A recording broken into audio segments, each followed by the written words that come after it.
So I'm finishing up spreading seed balls and take a little break in the shade here. So I had a visitor today. I was supposed to go to an event, didn't get to go to the event. But I want to share a little bit about what we put into doing a course. I'm Justin Hitt with Ad Briefing's Copywriting Tips, and I'm in my capacity as permaculture consultant at Prosperity Homestead. So I'm going to do a seed ball class for Prosperity Homestead, and this is important for anybody who's writing copy for events or designing events or courses. There's actually things that happen before the course even starts. And so I'm going to highlight some of those things and why it's important. In this case, when you're doing a physical demonstration, I need to set up seed balls going out at the appropriate time. And so that I can show people, okay, these seed balls were put out at such and such a time, and then be able to show them to different stages of the activity. When you're working with a client to design, and I help design courses and training materials and mostly environmental demonstrations. And so what you want to have is a timeline that's beginning, middle, and end. You want to sit down with the person and say, okay, this task is going to take, so to make seed balls, it could take like 8 to 10 hours. But if we only have people there for a 4-hour class, how do we compress the time by pre-doing some of the work and then showing them the different stages? So if I ask the question, okay, let's outline the process that you're going to teach. So your trainer needs to have a process. In case of seed balls, there's certain materials tumbled in a machine or done by hand. So there's 2 modalities. You can do it by hand or by machine. If we do it by machine, it's these steps. If we do it by hand, it's those steps, same materials. We map that all out in advance. And so that is the framework in which we're going to hang the rest of the class on. Then, even though we used in the sales letter reason why and benefits and stuff, you need to reiterate those things so when someone's actually at the class, they are feeling that they're here for the right reasons. You're reminding them the reasons because they could have signed up for the class 3 months ago, 6 months ago. Now, for a digital class, you can have them sign up 3 weeks ago and attend the class, and that's fine. They'll have some relevance, but that tighter frame actually improves show-up rate, where if you have them sign up 6 months ago for an online class, they'll forget. However, for a physical class or an event, you need to start promoting it 6 months ago and then have a tight window for sign up and then have people give people enough time to make their arrangements. Now, on this particular property, if we do a seed ball class, people can do primitive camping, and then there's a couple RV parks nearby that you could camp at a park, have more amenities. But again, they need to be here on site at 8 a.m. to start the class. The class ends about noon, and at noon there's a catered lunch. So when your client is describing these things to you, and by the way, we talk about all this in the event marketing system. I have a program that lays it all out. But you're going to do that beginning, middle, and end. All right, the middle is the event itself. What do we need to have prepared so that we can do the event?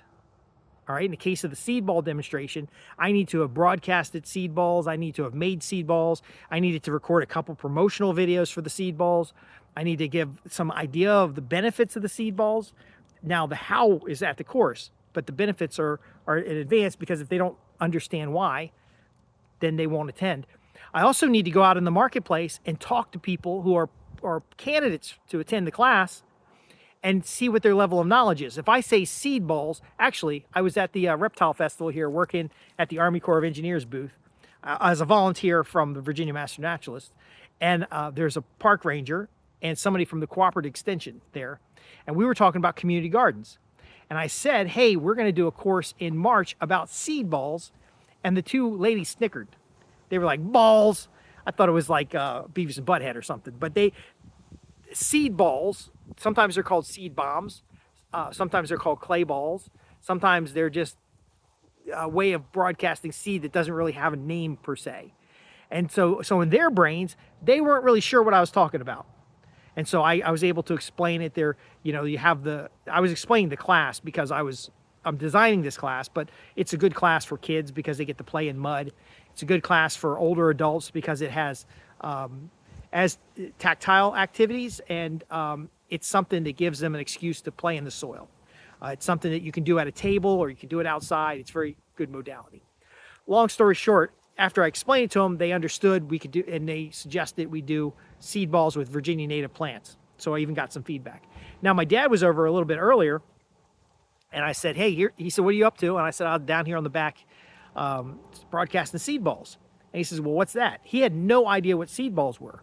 Now, that's a good candidate to come out to a class, because once I described the benefits, he said, oh, that's interesting. That might be something I want to do on a broader acre area. So I didn't have to go into the one straw revolution and how you can broadcast seed into existing grass areas and then cut the grass or harvest the grains or the rice, and now you have the seed, the next crop already planted, and because the seed ball is designed a certain way, I didn't have to go into any of that. I could just give them the benefits. It allows me to broadcast seed to get more seed on the ground in an encapsulated format that provides it core nutrients. I'm saving money on the nutrients. I'm saving money on seeds.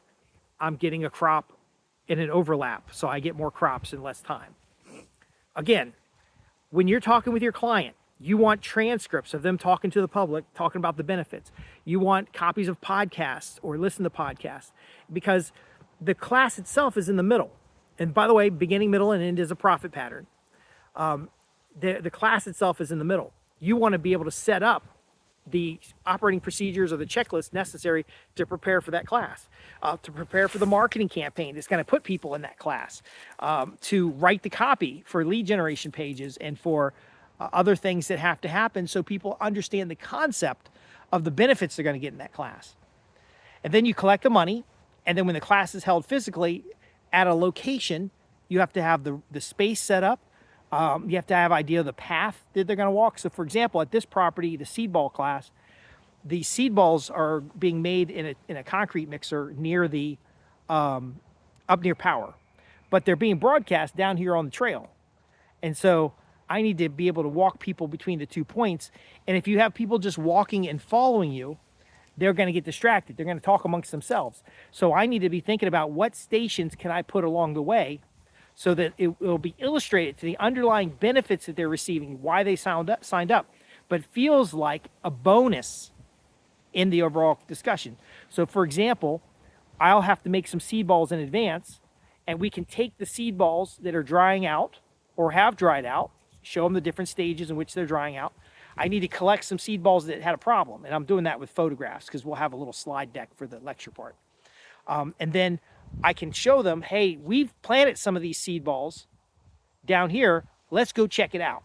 And then as we walk down there, I can cross-sell by showing them the goats. I can show them the ducks. I can show them the area where we're taking from clay, and then we're growing grass, and then we're moving the animals through.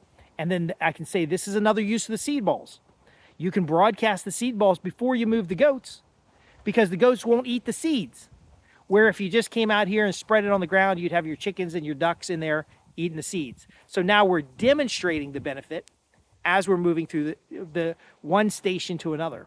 When I wrote the event marketing magic or event marketing system, I modeled some of it off of a tour that we did with Redding truck bodies.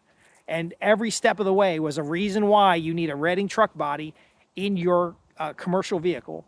And then here's the quality. And why did we do it? Was a lot of, here's what we're doing, here's why we're doing it, and here's the benefit to you. There wasn't a person in the room that didn't understand the benefits of this product by the time they got through the tour, and they got to see some cool stuff, like sheet metal being bent and rolled, and drawers being installed, and the assembly line. And it was noisy, and it was, but every so often there was a yellow rectangle on the floor. So we were walking within red lines. You can't cross the red line for safety. Then there was a yellow area where you could stop, usually like an intersection. It was actually quiet in the yellow area. The presenter would talk, by the way, from a script. And then we would see something cool and then move to the next station. But there wasn't any wasted motion. Now, what's the after? Because I said beginning, middle, and end. What's the end?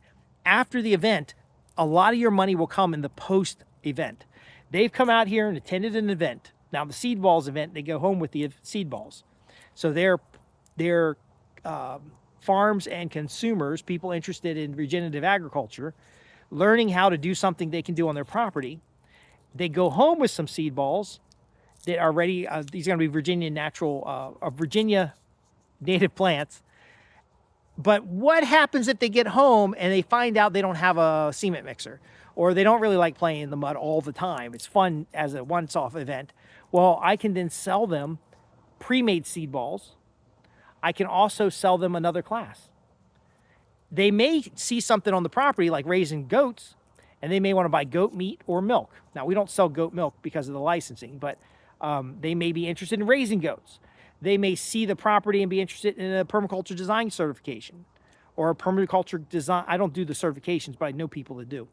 Or they might be interested in joining a course or a program as have affiliate programs that they can purchase. So again, you're going to close at the end of the event and offer them either a schedule of additional events. So as a copywriter, you're writing that offer.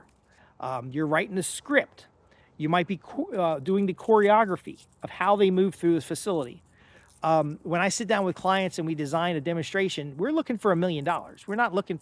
Now, my seed ball thing is just something I'm doing with the Master Naturalists. Most of these seed balls are going to go off to some park somewhere around here. And as a Master Naturalist, our little Master Naturalist group is going to spread those seed balls. I'm not trying to make money. I am trying to make money. I got to cover my costs. I can't just do this stuff because it's fun. But I'm designing it in such a way that if it works well, we can do it at the state park. We could do it at other farms. We could do it again here, but in a different area, because I'm going to have them throwing out seed balls. It's not free labor. They're paying to be here. But it is a way of having a practical hands-on demonstration. That's what makes this method so powerful. But afterwards, if I get their names on an email list, I can let them know about the next event. I can let them know, because I'm doing this 100 community gardens project, I can let them know about local community gardens, so I can promote.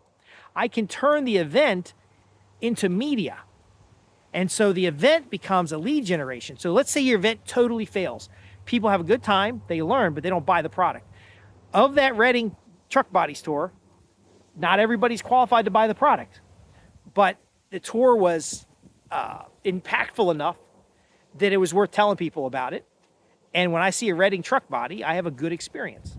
And so that's what we're designing. So as you're a copywriter, you're a marketer, you want to design that in so that before the event, they're looking forward to the event. At the event, they're looking forward to the next thing. But while they're at the event, they get enough value out of being there that they're like, that was really worth my time. That's something worth talking about. And when you do this, I've done this for, so a rental company, equipment rental company, had a rodeo. So it's a one-day event. They have an equipment rodeo. You can go sit on the equipment and dig stuff and follow a course. You could drive around different pieces of equipment, but it was all equipment you could rent from their facility.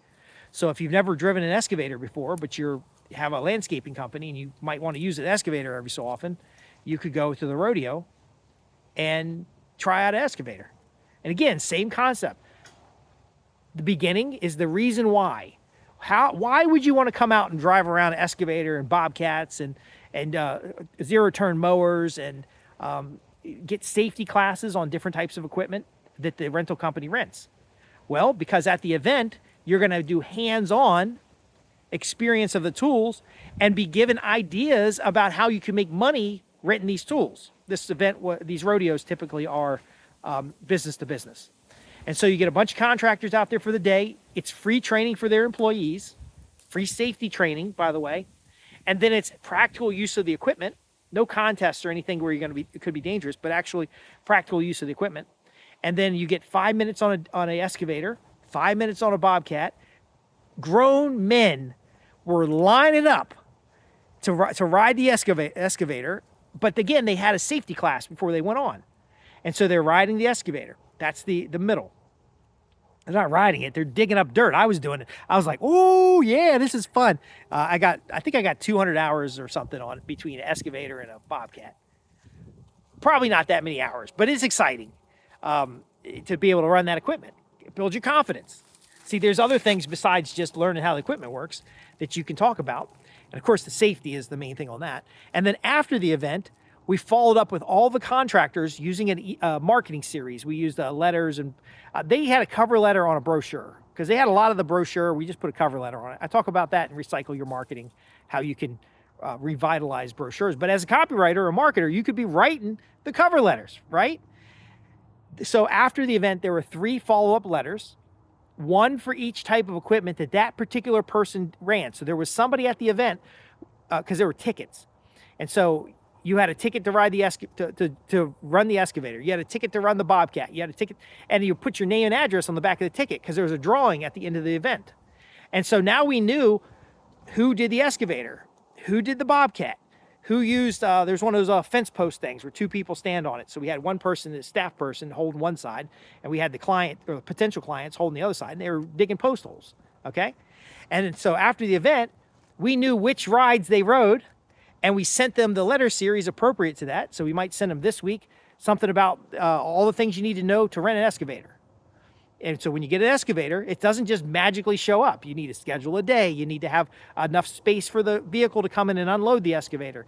What types of jobs can the excavator do? That was the brochure and letter. Then again, Bobcats, or every station.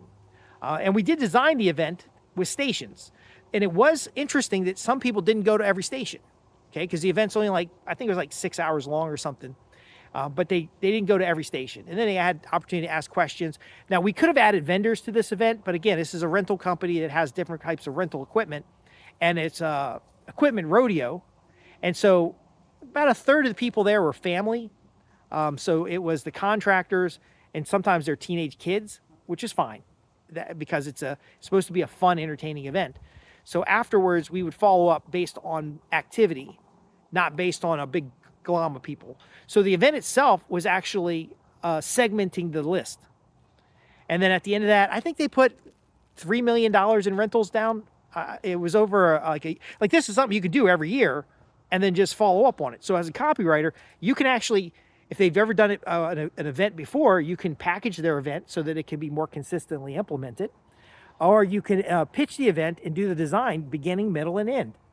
What are we going to do before the event? What are we going to do at the event? And then what kind of follow-up do we have? And by the way, you can sell at the event. At the equipment rodeo, people were signing up to reserve equipment for projects. Some people just had projects they had around their house. They were like, this is pretty cool. We're going to dig a pond. And then a sales rep or a service manager kind of helped them spec out the right size equipment. Because see, the rodeo, we can't have 23-ton excavators out there. It's dangerous. But we can have a couple small ones. And then when we have that appointment, we can fill out a sheet. There's like a sheet, and they fill out, what type of job you're doing, anything, and then they would do an assessment to determine what piece of equipment would be best for them. And since the controls are the same for the small equipment as the big equipment, they kind of felt comfortable operating equipment, and so they would rent. They would go test a little 2-ton excavator, 3-ton excavator, and they'd rent a 16-ton excavator for their project, and the event more than paid for itself. So again, in Event Marketing Magic, we do cover different types of events. There are different kinds of showcases and demonstrations, but somebody's got to write the copy materials. You just can't wing it. And when you write it, then you have, so let's say you do the event every 6 months, and you have different showcased equipment. Then you have a follow-up campaign. And that follow-up campaign, you can just keep reusing it year after year. And so they were booking equipment rentals for mainly the equipment they demonstrated. So we had talked about expanding. They had a couple of equipment offices, and we were talking about expanding it and packaging it. But the opportunity for the copywriter or the marketer is creating the materials. And again, could be flyers. A lot of companies like flyers. It could be, in this case, safety brochures that people could take home. There was a follow-up piece that had that survey. So you're interested in an excavator. How do you know which excavator? We have these 3 sizes. And they fill out the survey, sit down with the rep scores the survey, and it says, okay, small, medium, or large. You're going to need medium because you're moving a lot of dirt. You're going to need small because you're doing trenching and ditches. And again, whatever your area of specialty is, as a copywriter, as a marketer, you could build a course like this for an equipment rental company, for a car rental company, for a HVAC company, a plumbing company. We did one with a pump and tank company, and they had we just did the display for their trade show, and it actually had like little toys that the grown adults could push a little button and have water go into a little tank, and the water was colored, so you could see the water go through and then go through the filter, and then the water comes out clear. And so we had clear water going in, and then we had a little like a gate that had some dye in it, and it would suck that dye up, and the filter kept filtering it out. And we say, well, this is taking garbage out of your fuel to help your vehicle last longer. And that was just like a 2 foot by 2 foot plywood thing with a little water tank on the bottom. And man, they took that to boatload of shows. Now you might be saying, Justin, I'm a copywriter. I work with words. I don't build displays. But you might see a display and think beginning, middle, and end. And now the invite to the booth is come see your engines last longer. So they're going to come see the visual display of the filtration that helps the fuel be cleaner so that the vehicle lasts longer. And you're inviting them to the booth. It's kind of like Pet a Live Shark, which was a pretty popular campaign. I don't remember who wrote that campaign. But again, I've done this for years. Oh, speaking of seed balls, I just spread seed balls back here. And I saw a pigeon come down. Some of the seed balls broke. So we'll have some pigeons eating those balls. But again, that's a follow-up. Okay, so you've done seed balls. So post-event, you've done seed balls. You notice the birds are still eating them. What are the 5 mistakes people make with seed balls? And then invite them to come back out or provide them the materials to do the build. Again, I've done government equipment. There's a system called GEMSYS. It's an operating system, and we had software written on top of GEMSYS. And I helped with a demonstration. These were called dog and pony shows, where we were selling $1 million contracts. I wrote some of the copy. The business development people wrote some of the copy. Copywriters wrote some of the copy. There was a copywriter that went through the technical manuals and took out screenshots of the program. So the manual was really dry. He went and took out screenshots from the software itself, turned them into one-page flyers. And the flyer was the feature that was added to the software in the new version. And then down the bottom were bullet points of the benefits. And then at the bottom, there were contact information for the business development folks. And so again, there's a lot of opportunities here. My program, which I teach this kind of thing, is called Event Marketing Magic. And because it is like magic, because it's a one-to-many approach. If I have a seed ball event with 35 people out here, it's the same program as if I had 10 people out here. And so the rodeo, for example, this location had this particular rental company had a bunch of locations. Every location, or some of the locations, could have been having this rodeo. Now the big problem is they do the rodeo and they're like, oh, it takes so much work, and all our office is shut down for the day. They don't really understand the numbers. The senior executives, the big bosses, understood the numbers. But the great thing about it is they get tired of the copy. And then the execution of the copy. So you could run their pay-per-click campaign, their social media. You could run the mailing lists for getting people out to the event, and then explain the metrics to them so they understand how successful the event was. But the rental event, they did that a couple times, booked millions of dollars. And again, sometimes the equipment, so you might be renting an excavator here. I know if I rent an excavator here for a week, it's $2,000. So the money adds up pretty quick. And that's just a small 3-ton excavator, 4-ton excavator. I just know them as small, medium, and large. By the way, you don't need to know. So if you know how to create the event, they know how to describe their equipment. You just have to coax out of them. They're going to talk about features. You need to coax out of them the benefit. Like a smaller excavator with a narrow bucket is better for trenching water lines and electric.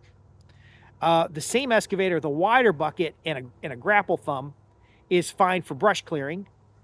But a big piece of equipment with a narrow bucket can do deep, deep ditches, like your utility power. I didn't know any of this stuff before I talked to them. And their customers, I didn't realize, were like the electric co-op and folks, because a lot of institutional places, they don't buy a lot of equipment. They rent equipment. And so if we can get their employees out to do a rodeo, because the people who show up don't see, this is a big complaint we had on the rodeo, is that the sales rep said they're not qualified prospects. I got a 16-year-old kid here that wants to ride the excavator, and he's never going to rent an excavator.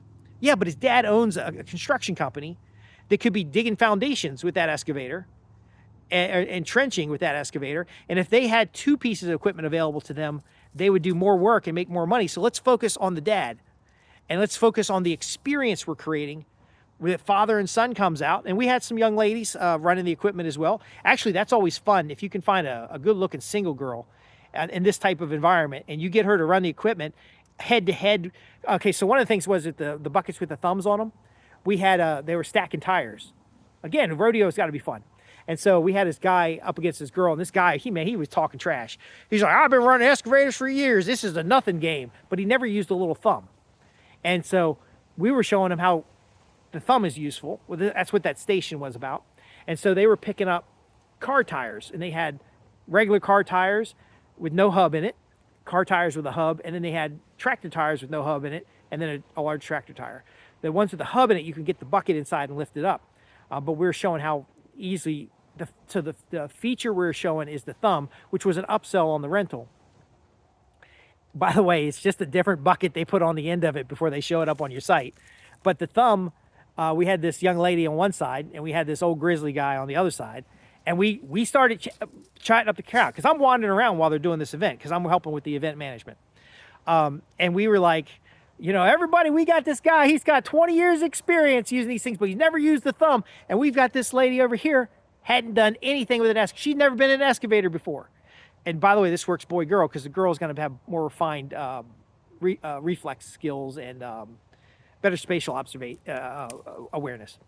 Long story short, as she goes over the thumb, picks up the big tire, puts it on the bottom. So the big tire with the ring in the middle, with the hub in the middle, puts it on the bottom. Takes the next tire, puts it on the top that doesn't have the hub in the middle. And then she takes the next tire with the hub, puts it on, and then the bucket on the last tire at the end. The other dude who's not used to the thumb was trying to bucket everything. And so he's catching dirt. She's done 5 minutes before he is. And the crowd is going wild and laughing, having a good time. They shake hands when it was done, and everybody had a good time. Again, if 50% of your event is people having a good time, that's word of mouth. They may not be qualified to rent the equipment. They may have used the equipment one time and never come in for anything more than like maybe a motorized toilet plunger. Or a bunch of, like a jackhammer thing to break up some concrete. Maybe they're worth $20 in rental. But when the event is fun, the contractors take a look at this and they're like, yeah, this is pretty cool. Again, we always have safety classes first. Both of those people had safety classes. They had a general explanation of how the equipment works. That is for liability, because some of these events have liability issues. But long story short, think about it. As a copywriter, as a marketer, you could be designing these events. You could be creating these demonstrations. And then when you go out to these different companies, especially like in the rental company, the mistake I made is I didn't follow up. Every one of their locations should have been doing a rodeo, because they had Waldorf, Maryland, Carroll County, St. Mary's County. They had Lexington Park. The one in St. Mary's County was in Lexington Park. These were far enough apart that if they had them all on the same day, that they could have been one regional campaign promoting the different locations for the equipment rodeo. And then nowadays, you could be taking video on site, turning those into podcast episodes, turning it into excitement. You, of course, get the news media out there. And one of these events can go on for years. Actually, I probably should package up and start promoting that again, because it works for all kinds of events. Anyway, battery's low.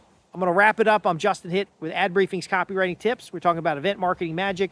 www.adbriefings.co.uk, or in the comments below, put event marketing. I'll get you details.